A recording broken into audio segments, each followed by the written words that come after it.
Hi everyone, so today I wanted to talk to you about false memory OCD. A lot of people ask me to talk about this specific type of OCD, so I'm gonna devote a video to it. I would like to do series on it, but let's start with the video and then see how many people are interested in watching, and then we can go from there.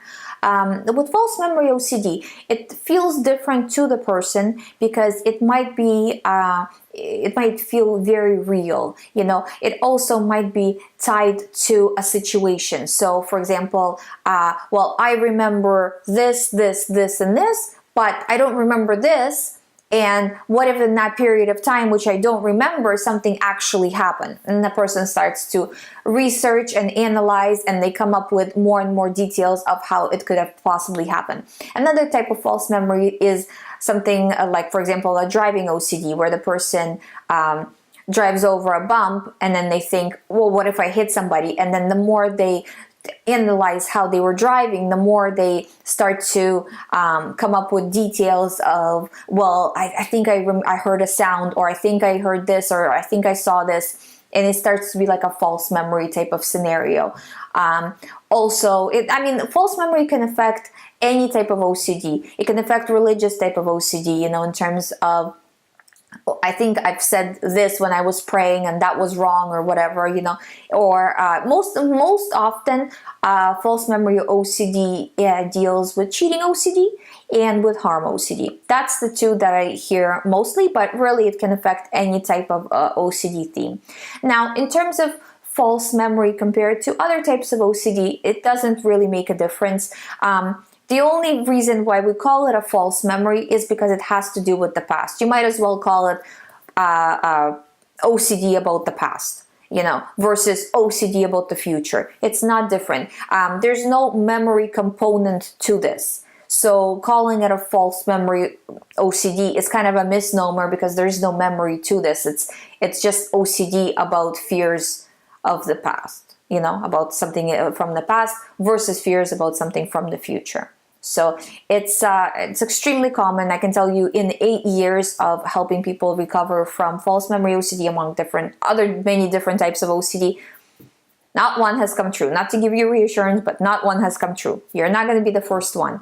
So it's just, feels real for everybody. A lot of the times false memory comes with feelings of guilt, feelings of shame, feelings of, well, I'm a bad person if I'm thinking that, what if I did this or that, so all of this is quite common components of false memory OCD, and you just have to disregard them. So it's just like any other type of OCD, that the thoughts are going over here, but you're focusing your attention over here. No matter how real it feels, no matter what it tells you, what kind of scenarios, what kind of future possibilities because of something you did or didn't do, all this kind of stuff, let it be over here. It's all false. It's all part of OCD. You have to let it be, because the more you engage, the more you try to figure it out, the worse these thoughts are going to get. And no amount of reassurance with OCD is going to be enough.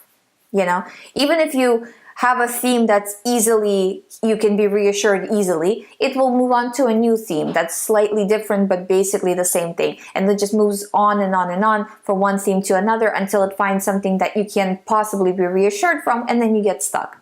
So it's choosing not to play the game, choosing not to analyze, choosing not to do any of that. You will see that as you do this, you start to feel better, you start to see things rationally like everybody else sees them, and you stop paying attention to it.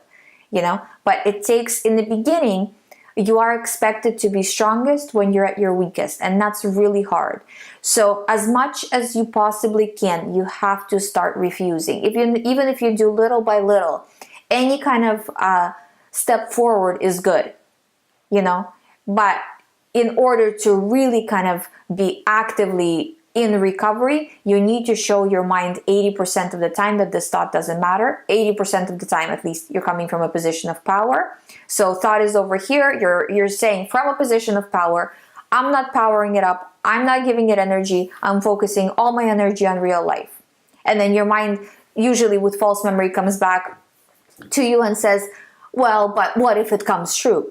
And what you have to respond to that is you have to say, well, you know what? When it comes true, I will deal with it. I'll be the first one that, Ali's ever heard about having this come true. So then when that happens, I'll deal with it. Again, not being scared by that thought, but saying like, yeah, okay, I'll deal with it. From that position. I always want you to come from a position of power, never from a position of fear. No matter how much it tries to scare you, no matter how much it feels real, no matter what feelings are attached to it, that's just how OCD is, you know.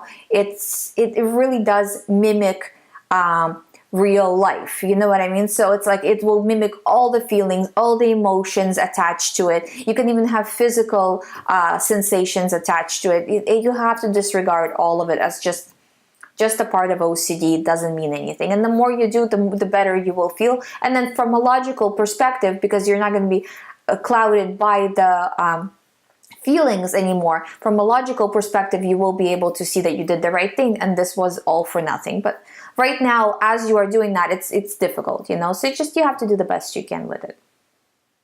So that's what I kind of wanted to talk to you about today about false memory OCD. I do want to go more in depth and go over different themes and how it projects. This is kind of just a short overview. If you have questions, again, you know, I do Q&A every week, so please leave it below this video or any other videos. If you want to do a private recovery program with me where we go in depth one-on-one talking about your specific situation, you can find all that on youhaveocd.com. Thank you so much for listening. If you haven't subscribed, please subscribe, and I'll see you in the next show.